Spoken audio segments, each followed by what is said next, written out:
Welcome to Who Are You, a CSI podcast. I am Lauren, and I've seen CSI through and through around 3 to 4 times. And I'm Nick, and this is my first time experiencing these episodes. And you're going to hear Gabby, my chihuahua, in the background for a little while. Hopefully she'll relax soon, but I think someone's walking by with their dog and she's losing her mind. But in the meantime, today we are reviewing Season 2, Episode 16, Primum Non Nocere.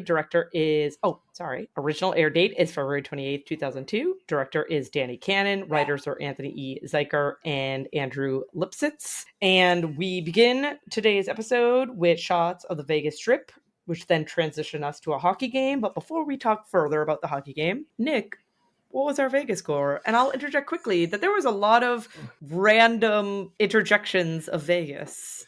There's a lot of transitional Vegas shots in this episode. There are 4 supplemental shots. Okay. 2 to 3 seconds each. Yeah. Which does add up. The opening shot is actually really short. It's like 3 really quick shots. Yeah.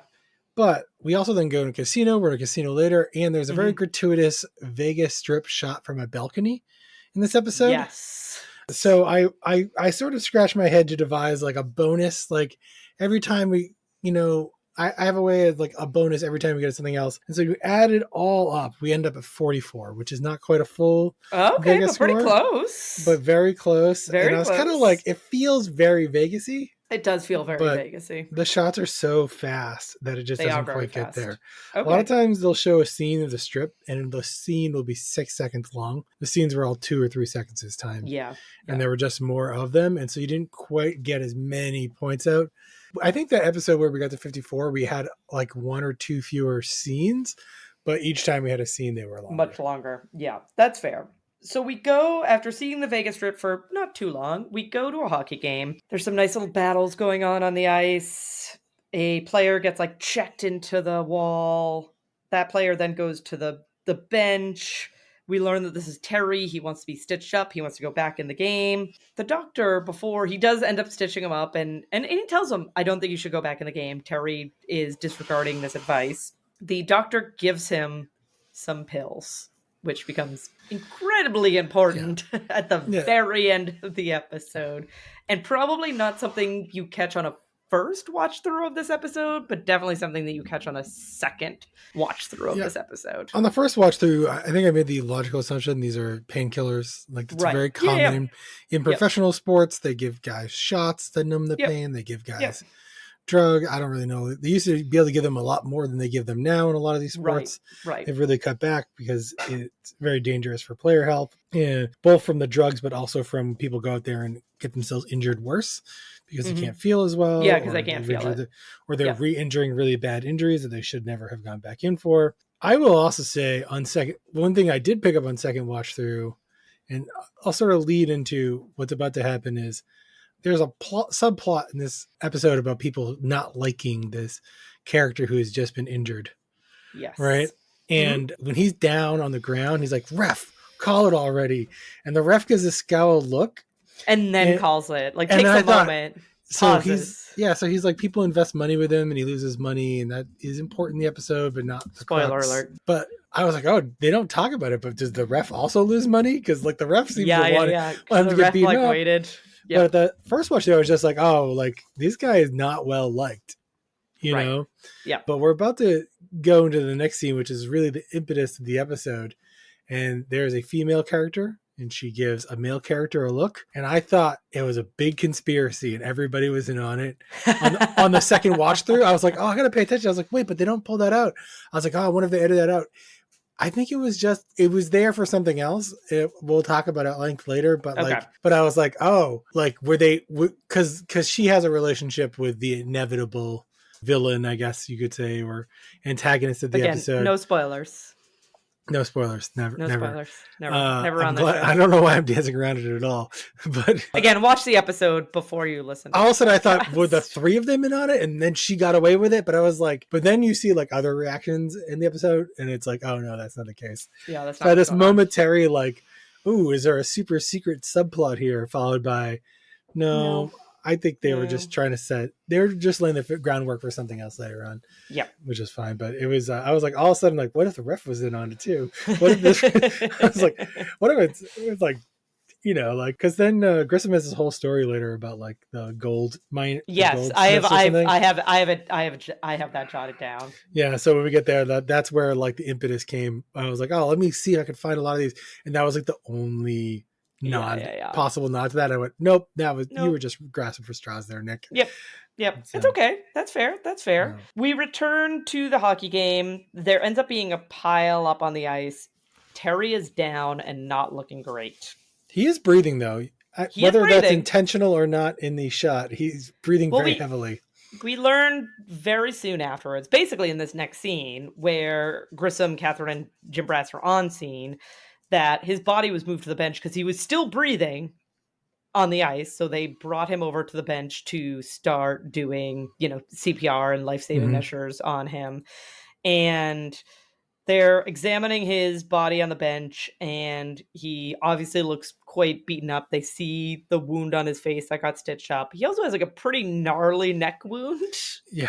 So, yeah, he has a really gnarly neck wound. I'm not sure if we've seen it already, but like, there's not that much blood on the ice when they get there. There's not, no.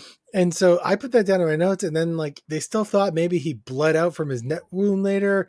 And I went like, do you know how much blood there would be if some dude bled out? Like, yeah, on the it ice, would be a everywhere. Lot. It would be because you would have to think of like you can donate blood, a pint of blood, and then you could probably donate 2 pints of blood and still be fine, especially if you're like a big athlete playing hockey. Right.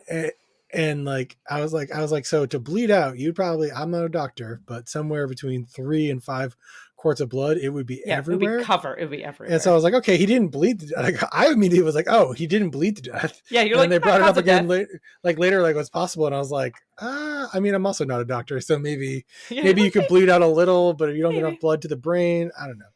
So it was kind of interesting, but then I was like, maybe they just didn't want to clean up that much blood on this ice hockey rink that they were renting. That is fair. Sometimes you got to think about the prop department. It's just like, I think 1 cup of blood is enough, don't you? That's enough, right? That's enough. Yeah, one little splatter. Yeah. We go to credits. We return to Grissom and Sarah. They're sitting on the bleachers. This is where we learn that Grissom is a baseball fan because of statistics, right? Allegedly. Allegedly. That's Sarah's reading of him. And I feel like this is a throwback to the last episode a little bit, which is part of why Nick really wanted to watch this episode, was to see like what transferred over to this episode. And Grissom is talking about how baseball is like a beautiful game. And Sarah asks him, like, when did you care about beauty? Like, when did that ever matter to you? And his response is, since I met you. That's a real smooth line. It is a smooth line. I think Sarah's left questioning whether it was a line or not. Yes, because Grissom's so awkward. She's like, did you just like try to lay one on me? And I just, that's not how I should interpret it, because you're Grissom and you don't know how to people. But also no mention of the flowers, no mention of no mention of the plant. Transfer. No mention of the transfer. No, the plant, not the flowers, the plant, yeah. They're just back at work like it's a normal day. Yeah. Just a little weird thing. And also no more flirting in the rest of the episode, in my opinion. Maybe I missed something, but I'm trying to. Well, I'll see. I'll look through my notes. I feel like there was like a look or something at some point, but nothing. Brings that scene back up again, but not in a coy way. No, you might be right. So I was looking for it.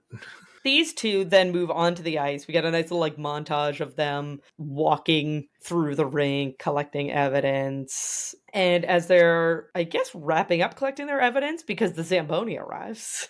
So hopefully they're done collecting evidence, because the Zamboni is just like, boop, ba boop, boop, boom, and comes onto the rink. I had this whole like preconceived notion in my head at that moment. I was like, they're gonna flip out of the Zamboni.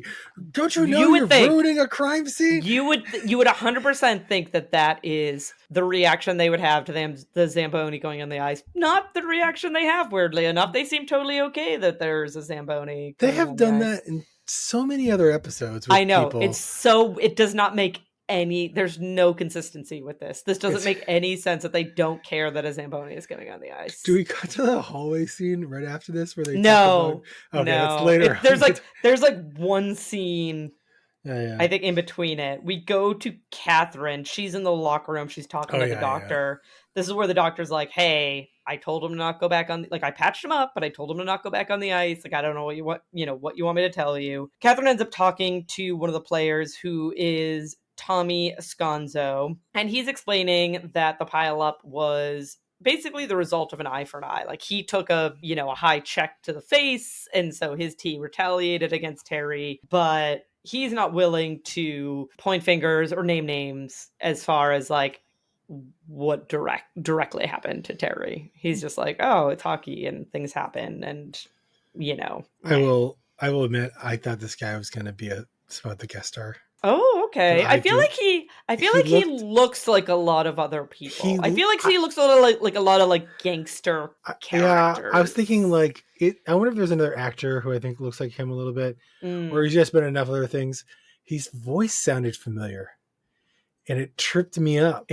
But like I looked at the top things in his IMDb, and I don't know him from any of those, and so it was just like, yeah, he sounded so familiar, and He has I been in a lot of things, but I will agree with you that but I don't remember him from. I don't remember him from these things okay. either. I think the So thing that maybe you know him from, possibly, and is possibly where I know him from, is that he was in 2 episodes of Buffy the Vampire Slayer. but do you when you No, I don't like, similar to you, when I saw him, I was like, oh, like this guy looks like he kind of looks familiar. But then when I looked, I was like, nah, I don't, like, yeah. nothing's really like immediately Well, jumping he's out in from him. like He's in 17 a lot. episodes of the X-Men animated series, as I thought. Well, But oh, like, so that's a voice, maybe. That's where you maybe recognize the voice yeah, from. but I was like, but I don't actually remember the character that he voices. Which, again, X-Men 97 listeners, if you haven't started watching it already,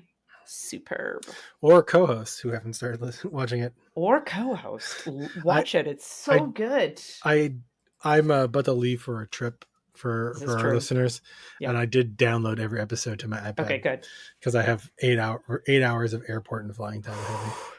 I'm going east to west coast, so it's like 6 hours of flying, and I have like a 2-hour layover. Yeah. So I got that, and then I got some other TV show. I think something from Apple TV, but okay. All right. I know there's another TV show because people in my house were talking about it earlier today, and I went, "Don't tell me about that. I just downloaded it. I might watch it." Okay, I also watch it. I also have 8 hours of flying home a week later. This is true. I have plenty of time. This is true. You have plenty of time to watch it. Yep. Yeah. Oh, the Fallout TV show. That's what it was. Oh, I've heard good things. I have not watched that, but I have heard good things about it. So yeah. So anyways, Tommy, or the actor's name is Jeremy Ratchford.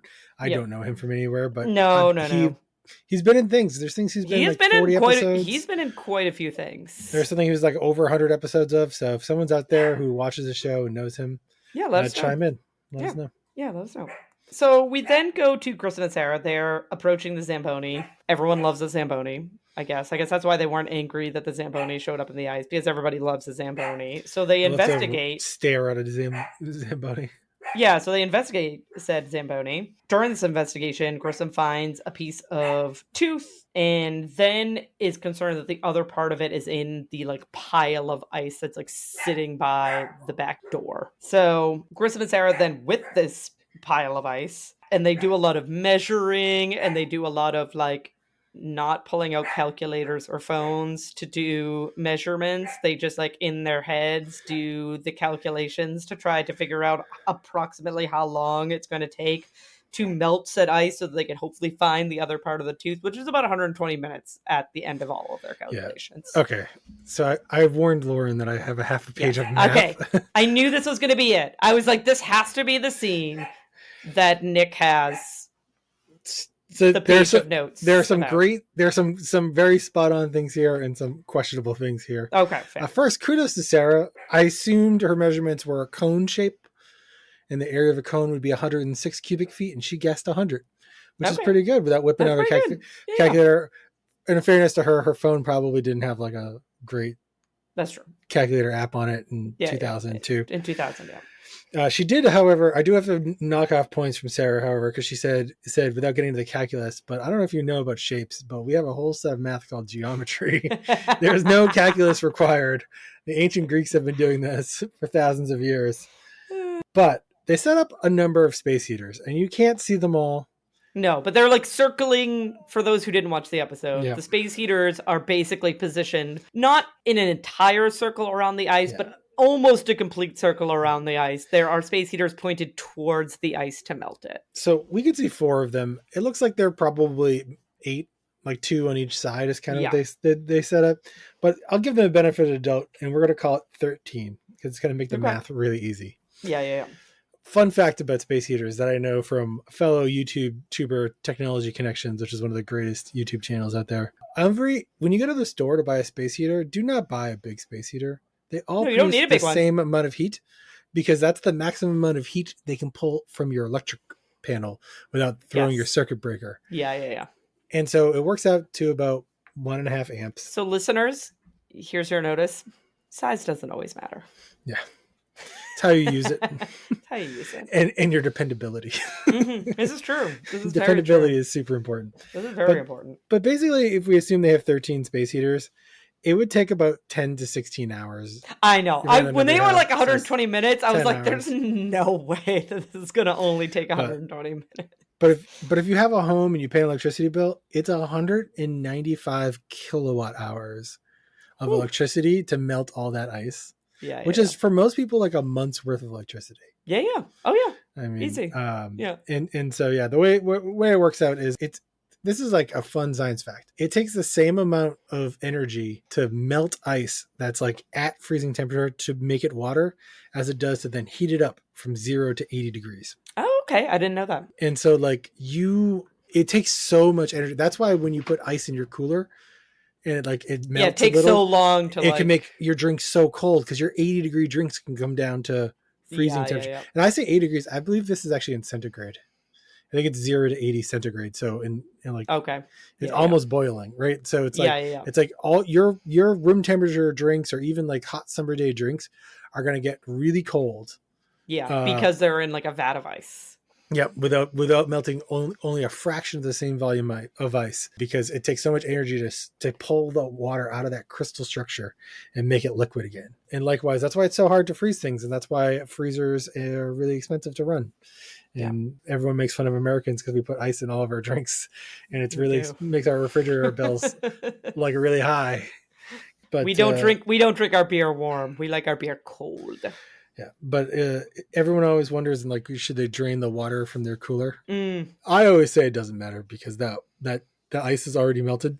Yeah. So if you drain it, it's not really going to hurt anything. If you don't drain it, it doesn't really hurt anything because it's like it's still all that temperature still has to leave. You know what I mean? It's only going to help you when the last bit of ice melts. And so, but if you drain it, you probably have to open the cooler a little bit. So don't fret about that. Just throw your drinks in there.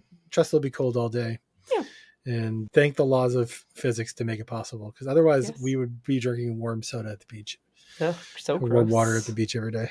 Us Americans, not a fan. So we leave this storyline. We go to Warwick and Nick. They are in a casino, and they end up entering a lounge. We hear a lounge singer singing. Warwick is transfixed. He is captivated by this lounge singer. I assumed he knew this person. We're going to get some more background. Spoiler alert. He does not. He does not. He gets to know her a little bit over the course of this episode, but he does not know her. But you know what? I'll give this episode some credit. They didn't just shove Warwick into a basement in this episode. Yeah, you could have spent kudos, episode. You actually let Warwick live a little bit. If this was last episode, you spent the entire episode watching a pile of ice melt. Yeah, we learned that for this crime scene, the victim is Stan Grevy. He has cowhide in his teeth, which I don't think they ever come back around to. Like the second watch through, I was like, do they ever reference this again? And I don't think that they're referencing like him. Him pulling the belt to tie off his arm to do drugs. Yeah. So they're noting that all the signs of an OD are there, but there's like no drug paraphernalia. So like that's super weird. There's also 2 coasters, but only 1 glass, and we learned that the waitress who found the body has already been cleared, so it wasn't like he was partying with the waitress and this belonged to the waitress. Warwick during this finds a contact lens. The singer enters. We don't know her name at this point. Singer enters. She's very upset, as not really sure of what's going on, but Warwick steps up and is like, hey, why don't we go outside and we can talk, and we'll take it from there. We're then with Grissom and Doc Robbins. The talk screen is clear for Terry other than a malaria drug, which is strange. Like, why does this person have this malaria drug in their system? Have we talked about quinine in another No. episode? I feel like I just explained this to somebody. I don't think so, but maybe. I don't have the best memory, so there's definitely a chance we did, and I just don't remember. Maybe when I watched this episode, I explained it to my partner. I was like, because it's funny because so quinine is like is what goes in like tonic. That's why he said reference to gin and tonic. I was gonna say he made a reference to gin and tonic. So typically the difference. I was talking to somebody at my work about this. So then we started talking about gin and tonics is that they put like sweetener in it too, but like they didn't used to. All tonic water was just soda water plus quinine.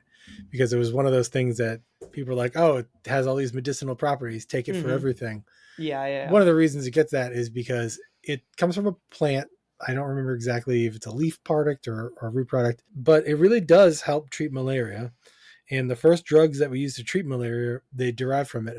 And I know this because there's a great chemistry YouTube channel out there called Periodic Videos. And the guy who is the head chemist on that, he's really old professor, but he worked on quinine related drugs. Oh, okay. Like 40, 50 years ago. And it's like how he like became like got his tenureship at the school, I think. But I've been down the rabbit hole for quinine and malaria, and to this day, like a lot of our malaria drugs are derivatives of quinine. It's one of those few plant remedies that really, really work. And now some of the bacteria or the I think it's actually a single cell organism that malaria is comes from. They're get resistant to the derived drugs, so now they give people quinine again. Oh, okay, it's like because sense, a lot of times they're not resistant to the base. Yeah, they're not resistant to that. But yeah, it's kind of quinine is one of those like aspirin or something, but where it really did work. And it was like, but yeah, you have tonic water, you're consuming quinine, but they will give you like quinine pills and stuff if you go to a malaria country, right? Just to make it hard. That way, if you get it in your system, it doesn't spread. Yeah. Because really what you're trying to do is slow it down, and so your natural immune system can just wipe it out. Can address it. So in addition to talking about quinine, they talk about organized sports, they talk about testosterone, but more importantly to the episode, they discuss that they're at this point not sure on the cause of death. So yeah.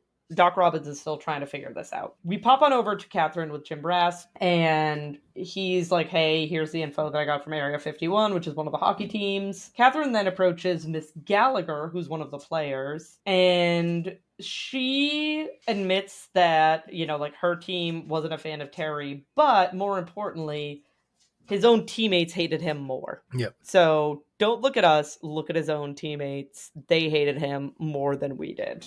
Which, spoiler alert, is not a smart thing for her to say, since as we will soon find out. We will soon find out that she was once a teammate of theirs. Yes, very soon we'll find that out. But before that, we go to Greg Sanders looking at like one of those charts you have to do when you're like taking your driver's exam or you're at the eye doctor and they're like, read me the first line and read me the second line. Naked Warwick enter. Initially are very concerned that he's wearing the contact lens from the crime scene. He's not wearing the contact lens from the crime scene. But we do find out that the heroin collected at the scene is of the China white variety and is 91% pure, which is not good for the person taking the heroin. Allegedly very pure. Admittedly, I know absolutely nothing about heroin, but... Same. Thankfully, don't know anything about heroin. But we then pop back over to our other storyline. Catherine and Grissom are entering Terry's apartment. Catherine, just cannot understand how someone lives this way. It's basically a cave with hardwood floors. There's no personality to it. There's no life to it. I feel attacked. That's exactly what my room would look like if I lived by myself. I like hardwood floors, easy to sweep, clean surfaces. Yeah. And then, so they're searching through the apartment. I'm curious if you picked up on this. So Catherine is scanning his bed for contributors, which, fine. But somehow, in her scan, oh yeah, she can determine individual contributors versus just there's fluid on the bed. How do Yeah. you know that these are different contributors? This Well, doesn't make any sense whatsoever. yeah, no, she's just making random assumptions Yeah. because, like, you couldn't tell the difference, like, between Having sex one with like the person same 10 person, times, yeah, right, and 10 versus different people. yes, thank you. That Yeah. is that is what I meant to come by through And it's not this. like anybody who's been young and in love knows there's more than one way to skin a cat. And you tend to try them all. So, it's not like, oh, it's in this area and it's in that area. You know what I mean? Right. They want to sell that story. And so they're just using this. Yeah. See it as the But like opportunity the to do it. science here does not hold up. There is literally no way to know that it's Yeah. not all from one contributor versus from 12 different contributors. There's no way to know from this initial, like, you haven't done any DNA testing, you haven't done anything like that. There's literally no way to know. Yeah. Also, hopefully there's not 40, 50 contributors because clearly he's not using protection in any of these cases. Yes, evidently not, which listeners, use protection. Do what you're going to do. Have fun, be a responsible adult though, and use protection. It's like, if you're in a committed relationship, you make different decisions Yes. over long Oh, periods of time. Yeah, But if you're with 40 different women and, like, since the last time you washed your sheets, yeah. you are borderline recklessly endangering other humans. Yeah, just go on Amazon and buy the, like, industrial pack of condoms. Yeah, well, you're definitely going to need the Costco size box if you're if Catherine's right. Catherine's right. This is true. Go to Costco or BJ's if you're in the New England area. So we go to Sarah. She's with a bunch of hockey jerseys. Greg Sanders comes in and I think tries to impress her with, like, talks of the patriarchy. Like, he's just like, oh yeah, like, Sarah's not baited into this for a second. She wants nothing to do with this.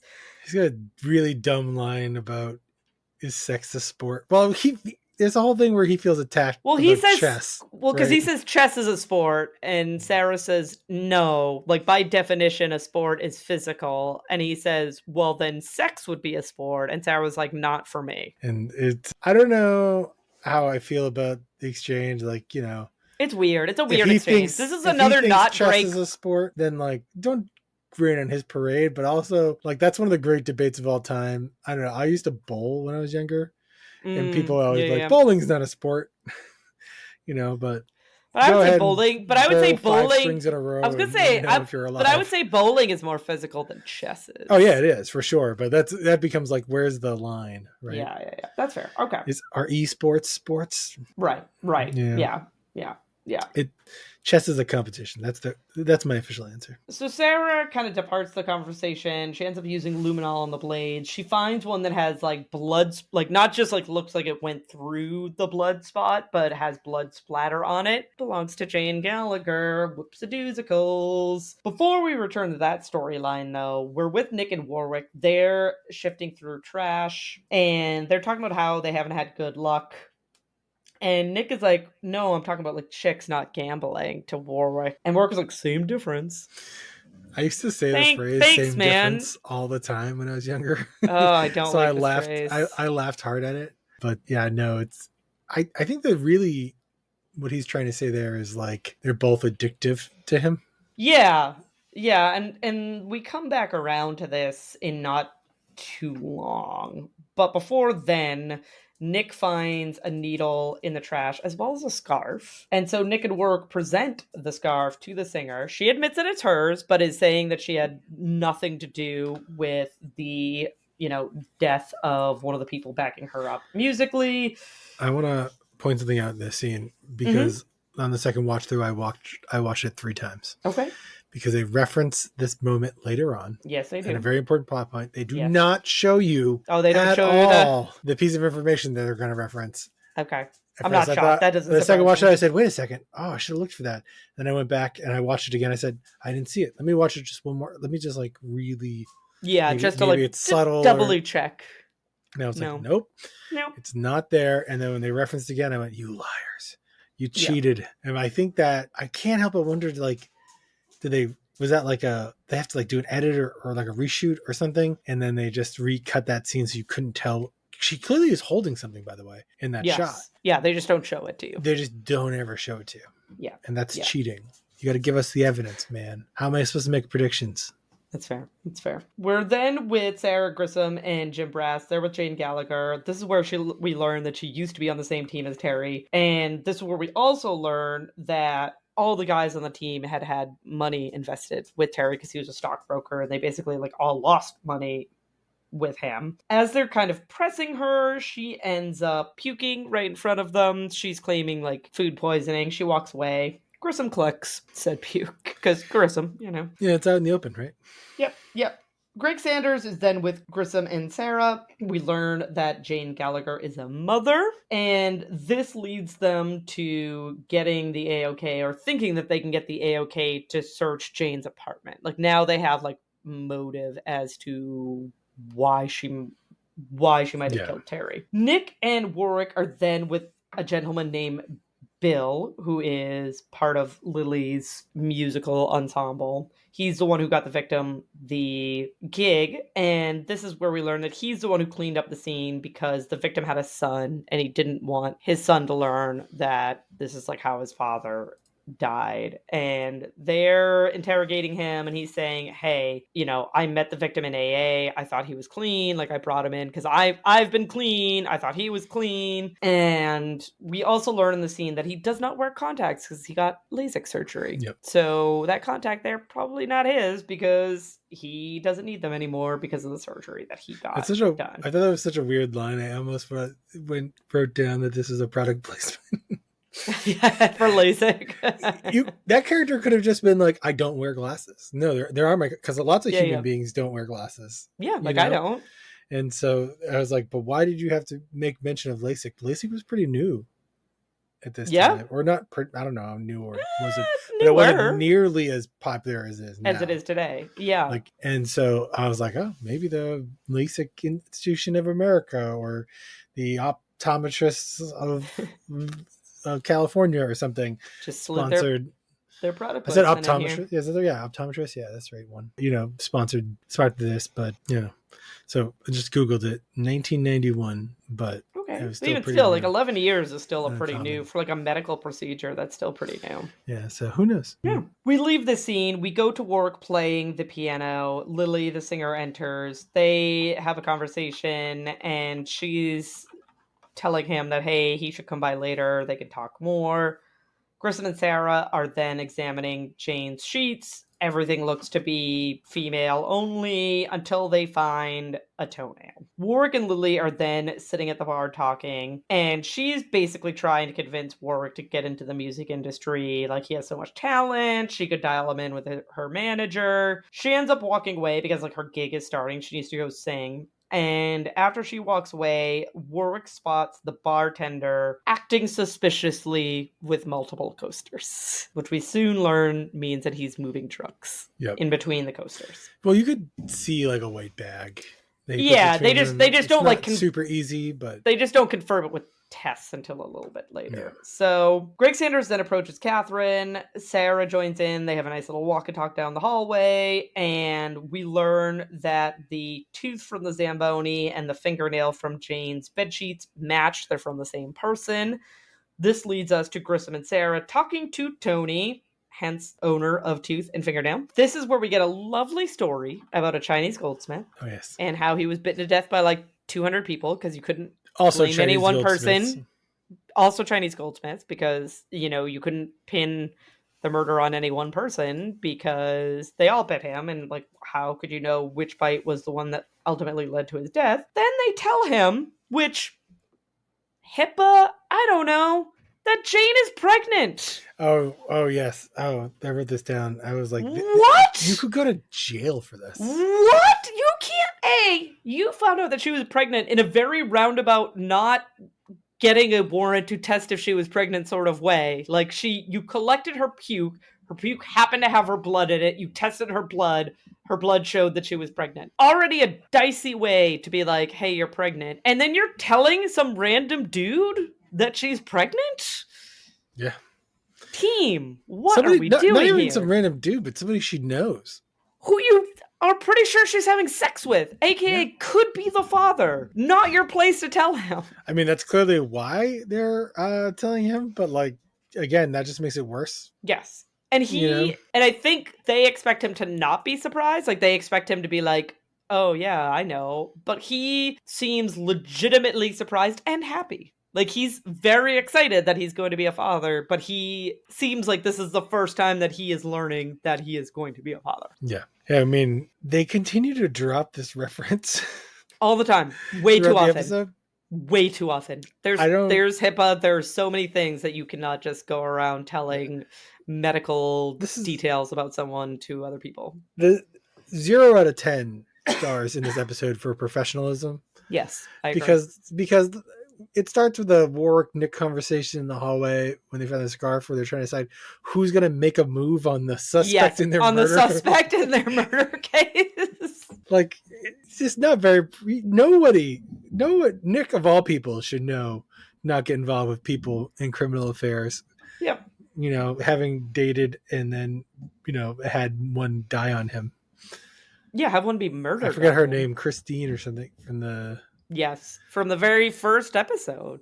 Yeah. And then she shows up in like a later, she shows up a few episodes later, but she's in the very first episode. So we're then with Grissom and Doc Robbins. They have their own walk and talk. We learn that the victim had WPW, which is Wolff-Parkinson's White Syndrome. And this is where we learn that the malaria drug is lethal for people that have this syndrome.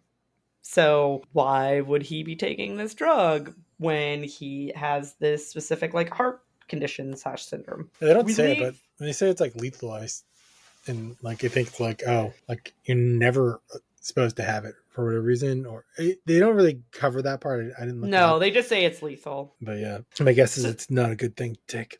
Yeah, don't take it if you have the syndrome. We leave the storyline for a bit. We go to Warwick. He is examining the coasters. Nick enters. They talk about how they think the bartender, like Work is saying how he thinks the bartender is involved. And this is the scene that Nick was referencing a little bit earlier. Nick brings up that Lily had 2 coasters. But in that scene that they're talking to her, you can't see the glass. But in this flashback, you could see the glass and you could see the 2 coasters like sticking to the bottom of her glass. Yeah, they do like a flashback to it, and they clearly shot that. I think they may have shot that at the same time, but it's just so weird that they didn't show you, because like that would have been like, that's like to me what makes episodes like the really good episodes to have stuff like that, where it's like you didn't catch it, but when you watch it the second time, you're gonna be like, oh my god, they laid it out for you the whole time. This one felt like, did you go back and cheat? Because I just assumed the worst if you're not going to show it to me. No, it's not like you didn't have, one of the 9 Vegas strip shots you could have taken out to put like one more. And there was a lot of other like long scenes that didn't need to be as long as they like. There felt like there was filler in this episode. So like, to your point, you had time to have random filler. You could have just put this into the episode versus. So my guess is they didn't have that shot because they didn't do it, or maybe they messed up. Maybe they messed up. Maybe one of the PA AD somebody messed up. Didn't have the 2 coasters. She wasn't holding 2 coasters, and they went back and reshot that close up, and they were just like, "Listen, we'll just edit around it." Yep, we're gonna make it work. So we're then with Grissom and Sarah. They're back with Jane Gallagher. This is where we learn that in one of her romps with Terry, he stopped in the middle of the act, and she had to like call the doctor and emergency services, but she doesn't know what happened with Terry. Like, Terry didn't tell her anything. Like, this happened and he didn't tell her anything. And she admits that she was sleeping with Terry, but she was dating Tommy because Tommy is husband material. I get the impression that they ghosted each other after that. Her and Terry? Yeah. Yeah. It seems like it they did from like certain flashbacks we get and things of that nature. We have a quick scene with Grissom, Catherine, and Sarah. They're in the break room talking, and we learn that Terry never had malaria. So why did he have this drug in his system? That sneaks us over to Grissom and Sarah and Jim Brass with the doctor, the on-site doctor at the rink. And they're questioning him like, dude, how many of your patients have malaria? Like, why do you have this drug? It doesn't make sense that you have ordered this drug from the pharmacy. And Grissom, just always finding the good pictures, back to last episode, finds a picture of the doctor and Jane Galloway, like, in Sicily together, like, obviously, like, a pretty big, real important trip jump together. to conclusion about what country they're in, but it Yep, doesn't matter. They were doesn't clearly matter. together. They were clearly together and on vacation, and he, nothing against like friends of mine that aren't super close friends, but like I probably don't have framed pictures of people that I'm not overly close with. No, Like that's just not I don't something have. I I don't have framed pictures of people I am. I don't either, really. I was like, I think I have framed pictures of my dogs. Yeah, it's like, I have Facebook photos. Like, Yeah, yeah, that's what's important. So we learn that obviously he still cared about Jane. He was like always cleaning up after her. And we're led to believe that he thought that Terry was the father of her child, which is why he killed him, because he was hoping that, like, in killing Terry, Jane would turn back to him. But even without a paternity test, they know that Terry's not the father and it's Tommy. well, I don't think anyone actually knows that. I think Jane's being hopeful, But right? like, but they're saying it as like proof of fact in them talking to the doctor. They're like, "You killed the wrong guy. Oh Like yeah, Tommy yeah. is the father and Terry's not the father." Well, I think it's so. I think that the thing the doctor doesn't know, and this is why I brought that other thing up earlier, is that whatever happened with Terry. Terry's the dead guy. Terry Yes. and is that him and Jane stopped sleeping together. So then Yes. a period of time went by, and then she got pregnant. So it must have been the husband material guy. Yeah. I can't remember anyone's name today. Tommy. Tommy. They aren't even like obtuse names. I just cannot remember anyone's name. It's all right. It's all right. But yeah, so I think that's maybe where the inference is coming from, because obviously the doctor, when he went to the hospital and, Terry was there, figured out that they were sleeping together, right? Yeah. And then she was like, oh, and she came back to you. Like, that's the thing they say, like, she must have come back to you when she got pregnant. And I thought, oh, okay, so they haven't been together. That's why, like, Jane kind of knows who the father is. Also, because Terry was sleeping with 40 or so women, maybe Jane was the one person who knew well enough to use protection. So, Maybe. which doesn't guarantee he's not the father, but at least does increase the odds in her favor. But yeah, that was the only, just to play a little devil's advocate, because they really don't earn that, but that's maybe the only way that it shakes out to make a little more sense. Yeah. So that wraps up storyline A. We go to Nick and Warwick with the bartender at the lounge. He removes his contact, and he just, again, no lawyer present or anything. It's like, yeah, it must have been a bad batch. Like, my B didn't know what I was dealing. Didn't realize that I was, like, dealing out way too pure stuff and killing people. It also never really explains that whole plot line. The idea is that there were two coasters because the bartender brought him the cup with the two coasters, and then he separated them. I mean, like, he said it must have been a bad batch.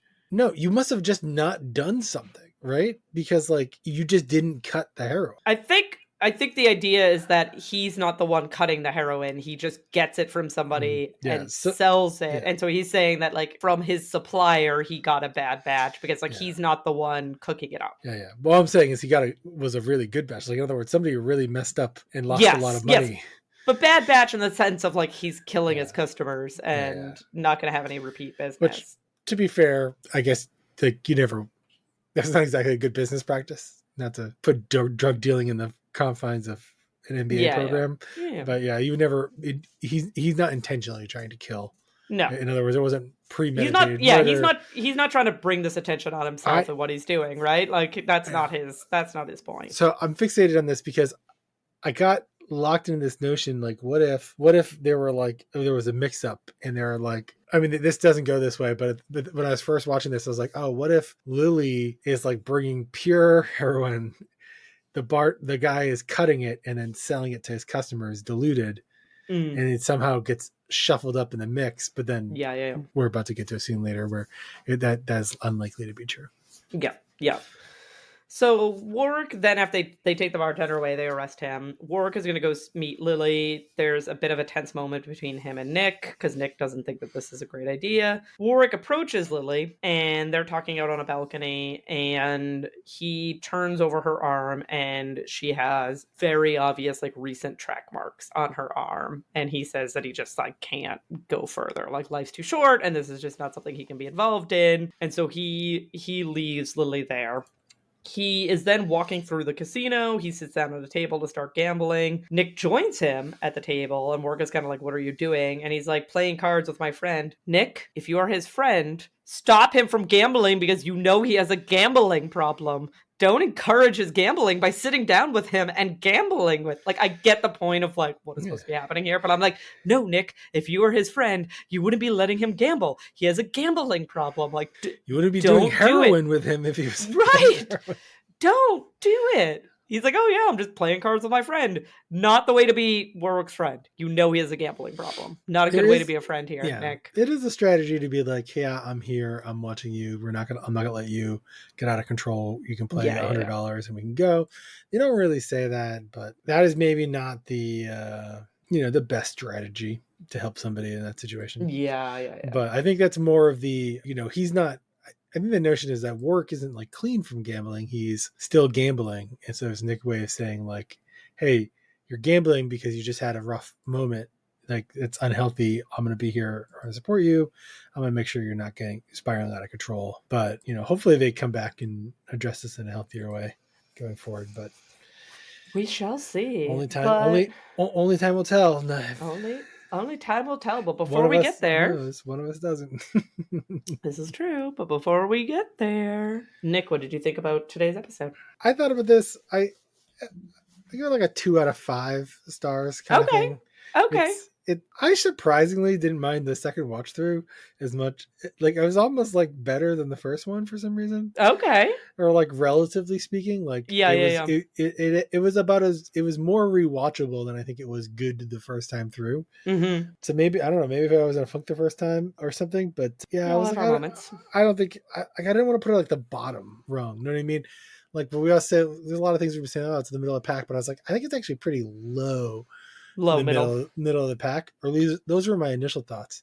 But like, we were just reviewing it. I watched it again today. It wasn't that bad to rewatch, so maybe it's a little bit better than I initially thought it was. But I still wouldn't recommend it as like a top episode or anything. Yeah, for me, this is middle of the road. I enjoy storyline A. Like, I think it was, interesting and good characters, and I like the dynamic between Grissom and Sarah.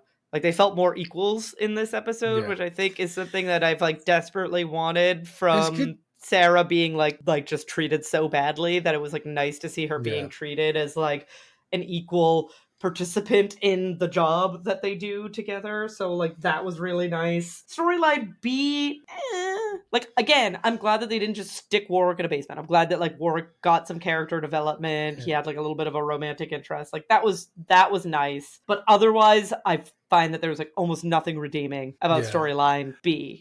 Other than like, yay, you didn't just shove Warwick in a closet. There's a lot of red herring evidence in this episode too, things that don't really come back to, things that don't really matter. Yeah, I would say like there's a bunch of different things that make an episode good. Character development, this is a 5 out of 5 episode. Yes. That's probably the reason why it was more rewatchable, because I enjoy because you got to like enjoy the character development moments. But the evidence, there are some issues there, but there's some weirdness. There's some weird, like I said, like the whole tooth thing. What, the tooth never mattered. The tooth they found, the tooth other than connecting the tooth to the toenail, and then both of them belonging to Tommy. That was literally the only role that the tooth ended up playing. Yeah, but there were 10 people who lost a tooth. They didn't even know it was his tooth yet. I know. It's like, and they seem to have had a whole tooth. As far as I could tell, he still had half a tooth in his mouth. Right. Like, that's what I mean. The little things like that. Again, had you nailed the 2 coasters thing, you would have been like, that would have been definitely. But there's runway in this episode. Again, hire me as a writer.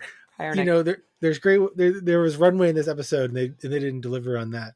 But yeah, the character development was really the thing that carried this episode, and it was good. And it was like the acting was good. We had some good moments. Like, we had some real like acting scenes between characters where they're talking to each other and reacting to each other. Yeah. Main cast, and so yeah, that part that part was Yeah. good. And But and as much as I love Catherine, it was nice to have an episode where like she wasn't like the only one that had character development. I liked her little scene with Jane and the bike. She's like, nice Yeah, bike. she's like, nice bike. It was a nice bike. She's like, I used to be this girl. Like, yes, you're supposed to walk away thinking like, yeah, this like was Catherine can 20 relate years to her. ago. Yes. Yeah. For sure. For Yeah. sure. And so, yeah, again, I mean, so many characters had good character development. Every single major, everyone but Brass. Doc Robbins. Jim Brass will have it. Yeah. Jim Brass will have his this episode. Jim Brass will have his day. Not in this episode, but he will have his day. But we will return next week where we review season 2, episode 17, Felonious Monk. In the meantime, hey guys, we're on YouTube now, so you can find us at Who Are You? A CSI podcast on YouTube. I'm in the process of uploading all of our it takes forever to upload episodes to YouTube, so I am working on it, listeners. But if YouTube is your preferred way of digesting your podcasts, I promise you that we are working on getting all of the episodes uploaded, and then like going forward, new episodes will be uploaded to YouTube as we release them. So we're in the process of doing that. So definitely go ahead and subscribe and like the videos. That would be amazing. Stream them in the background, Yeah, stream it in the background while you're working. And you can also find us you can support us on Patreon at Who Are You? A CSI podcast. You can find us on Facebook at Who Are You? A CSI podcast. We're also on Twitter and Instagram at Who Are You? CSI pod. And, you can message us on any of those social media apps. I do keep a close eye on all of those, and I try to respond to any messages that come in. But if you prefer email, you can also email us at whoareyoucsipod@gmail.com. I also keep an eye on that inbox. So yeah, just feel free to reach out if there's anything you want to say to us. We're happy to get feedback and learn about how we can improve the show, or what you're enjoying, what you're not enjoying. So definitely feel free to reach out and let us know. I have a shout out to one of our followers on Twitter who called out a great retcon that they realized, where Sarah last episode, who made such a big deal about she hasn't eaten meat since the pig, was apparently going to go get steak with Nick in an episode in between. And so that's, I felt like I disappointed myself by not catching that same gap, but I love hearing those things. So if you guys have a little tidbits, yeah. So this is I'm gonna spell what their handle is on Twitter if you want to go ahead and follow them. But it's its_Ibeo, and please feel free on Twitter to tell me if I butchered your name, and I apologize if I did. But it's AIBAO. So they left a comment on one of our recent posts on Twitter, letting us know that Sarah, being a vegetarian, has been regarded as sort of a retcon because she mentions not eating meat since the pig episode, which the pig episode was season 1, episode 10. But in season 1, episode 15, she and Nick are about to go get a steak before Greg comes in. So, whoopsie-daisicles. I kind of remember that, right? They're going to get lunch or whatever. Yeah, so thank you for pointing that out. We love your comments. We love your feedback. So feel free to continue doing so. We really appreciate it. And otherwise, we will talk to you next week. No spoilers. No spoilers.